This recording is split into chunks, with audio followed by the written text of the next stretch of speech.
Olá! Para ajudar você na revisão da C1, elaborei esse vídeo resumo do conteúdo da nossa matéria. Nós falamos no direito das obrigações e para isso trouxemos a definição. Obrigação é um vínculo jurídico que liga dois personagens, que a gente vai denominar devedor e credor, de forma que o credor pode exigir do devedor um determinado comportamento. Devedor é aquele que tem então que cumprir a obrigação. Credor é aquele que tem o direito à satisfação dessa obrigação. Esse comportamento é traduzido em 3 modalidades de obrigações: obrigação de dar, fazer e não fazer. A obrigação de dar e de fazer são obrigações positivas, exigem uma ação. A obrigação de não fazer é uma obrigação negativa, porque ela impõe uma abstenção. Esses comportamentos ou essas modalidades têm por fonte a lei, que é fonte primária, a vontade das partes, também entendida como contratos por alguns doutrinadores, ou os atos ilícitos. Essas são as 3 fontes que podem originar a necessidade de um comportamento que alguém tem que alcançar para atender à satisfação do credor. Quando estudamos a obrigação de dar, nós vimos que ela se divide em obrigação de dar coisa certa, coisa incerta e obrigação de restituir. Na obrigação de dar coisa certa, o produto já está qualificado. Esse produto, até a sua entrega, ele pertence ao devedor. Inclusive, se houver um melhoramento nesse produto antes da entrega, o devedor poderá exigir aumento do preço. Caso o credor não concorde, a obrigação poderá ser desfeita. Antes da entrega, se houver perda ou se houver deterioração do produto, nós precisaremos analisar se houve culpa do devedor. Se houve culpa do devedor, ele arcará com as consequências. Mas se não houve culpa, resolve-se a obrigação. Isso significa que as partes voltam à situação original como se nunca tivessem contratado. No caso da perda, se houver culpa do devedor, ele arcará com o equivalente, devolvendo o valor recebido, mais perdas e danos. No caso da deterioração, se houver culpa, poderemos ter 2 tipos de situação. Primeira situação: o credor aceita receber o produto, abate-se o preço e o devedor paga perdas e danos. Segunda situação: o credor enjeita o produto e exige perdas e danos. Na deterioração, mesmo que não haja culpa, também é facultado ao credor enjeitar o produto, só que ele não terá direito à indenização de perdas e danos, porque não houve culpa do devedor. Para todas as modalidades, a regra é a mesma: a ausência de culpa resolve-se obrigação, existência de culpa, indenização de perdas e danos. Na obrigação de dar coisa incerta, nós temos um produto que ainda não foi qualificado. Por exemplo, sem sacas de arroz. Sem que a gente qualifique o arroz ou determine de onde é o arroz. Não diga do sítio de fulano, por exemplo. Não diga o grau de pureza, por exemplo. A obrigação de dar coisa incerta, então, é para aquela situação em que o contrato é firmado baseado no gênero e na quantidade. Esse tipo de obrigação contratada, em algum momento, vai precisar que seja feita a escolha. Neste caso, via de regra, a escolha compete ao devedor e ele tem um parâmetro para escolher. Ele não pode escolher o pior produto, mas também não está obrigado a entregar o melhor. Portanto, o parâmetro é o meio termo entre o melhor e o pior produto. Antes da escolha, ele não pode alegar nem perda, nem deterioração do produto, ainda que haja força maior ou caso fortuito. Como submodalidade da obrigação de dar, nós temos a obrigação de restituir, que significa devolver. Na obrigação de restituir, caso haja desgaste natural do produto, não cabe ao credor cobrança de quaisquer tipos de indenizações. Também para a obrigação de restituir, se a coisa se perder sem culpa do devedor, o credor ficará com prejuízo. Se houver culpa, ele tem que indenizar o equivalente, mais perdas e danos. A mesma coisa acontecendo com a deterioração do produto. Os 3 princípios que a gente aprendeu na obrigação de dar são: primeiro deles, o acessório acompanha o principal. da obrigação de dar coisa certa, quando eu contrato, presume-se, e é uma presunção legal, que o acessório está incluído. Segundo princípio, a coisa perece para o dono. Portanto, se houver dano natural decorrente da utilização, por exemplo, na obrigação de restituir, quem sofre esse prejuízo, quem sofre essa diminuição de valor venal é o próprio credor ou proprietário do bem.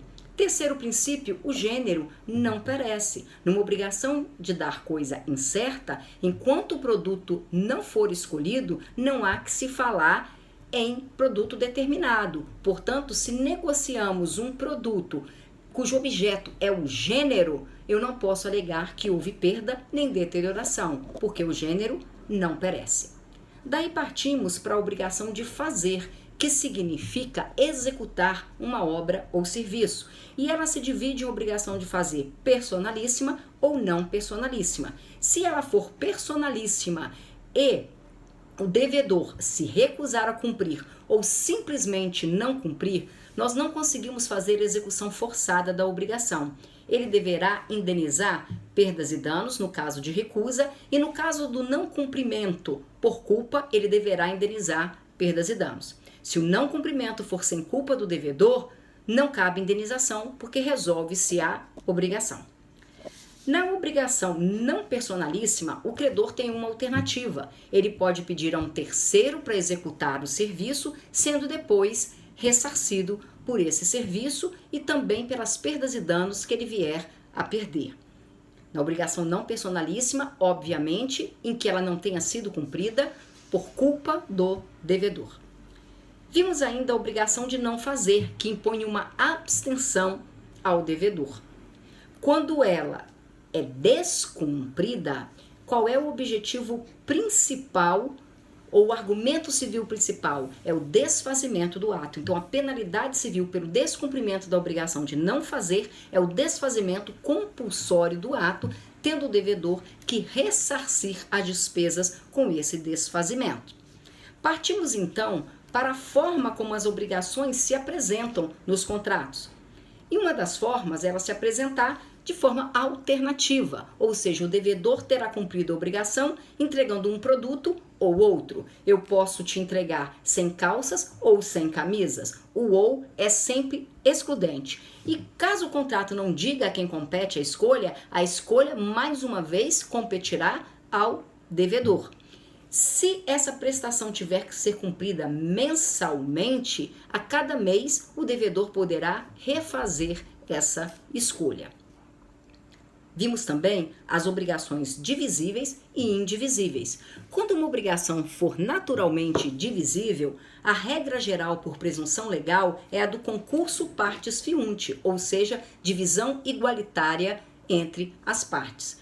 Quando a obrigação for indivisível, nós temos uma impossibilidade do rateio dessa obrigação. Então, o produto deve ser entregue na totalidade, mesmo que sejam 2 ou mais devedores. Não porque eles sejam solidários, mas porque o produto não permite a divisão. Por exemplo, 2 irmãos coproprietários de um tapete, que assumem uma obrigação com alguém de fazer a entrega desse tapete. O tapete é indivisível, o tapete deve ser entregue na totalidade. Okay? A obrigação ela pode ser, por exemplo, ao mesmo tempo de fazer e indivisível, como quando uma dupla sertaneja é contratada para fazer um show. Nós temos a obrigação de cantar, que é uma obrigação de fazer, e só pode ser executada pela dupla, portanto, ela é indivisível. Quando uma obrigação é indivisível e não é cumprida e ela se transforma em perdas e danos, ou seja, ela transmuda da obrigação de fazer para uma obrigação de dar, porque perdas e danos é pagamento em dinheiro, em pecúnia, de indivisível ela se torna divisível. Nós vimos também a solidariedade. E como regra geral a solidariedade, nós vimos o princípio de que a solidariedade não se presume, ela resulta da lei ou da vontade das partes. A solidariedade, ela existe quando nós temos uma mesma obrigação, mais de um devedor ou mais de um credor, mas eles estão obrigados ou com direito à dívida integral. A solidariedade, ela pode ser ativa, quando ela é entre credores, ou ela pode ser passiva, quando ela é entre devedores. A solidariedade impõe o cumprimento da obrigação integral por qualquer das partes.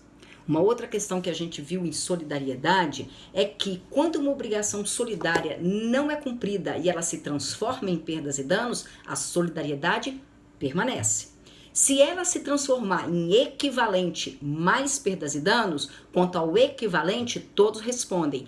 Pelas perdas e danos, só responde o culpado. Vamos dar o exemplo. Se a obrigação daquela dupla sertaneja, obrigação de fazer indivisível, fosse solidária, ainda que um deles só descumprisse a obrigação, todos os dois estariam obrigados a pagar perdas e danos. Por quê? Porque a obrigação que é solidária, ela se converteu em perdas e danos continuam sendo solidárias, mesmo que seja de só um a culpa. Vamos imaginar agora aquela situação em que 2 ou 3 amigos fazem solidariamente um aluguel de um carro e por culpa de um deles, o carro tem um sinistro e tem a perda total. A obrigação de restituir vai se converter no equivalente. E além do equivalente, os devedores deverão pagar perdas e danos. Quanto ao equivalente, todos deverão responder, porque a obrigação solidária se converteu no equivalente, mas pelas perdas e danos só arcará o culpado. Muito bem, espero que tenha ajudado vocês. Vamos em frente.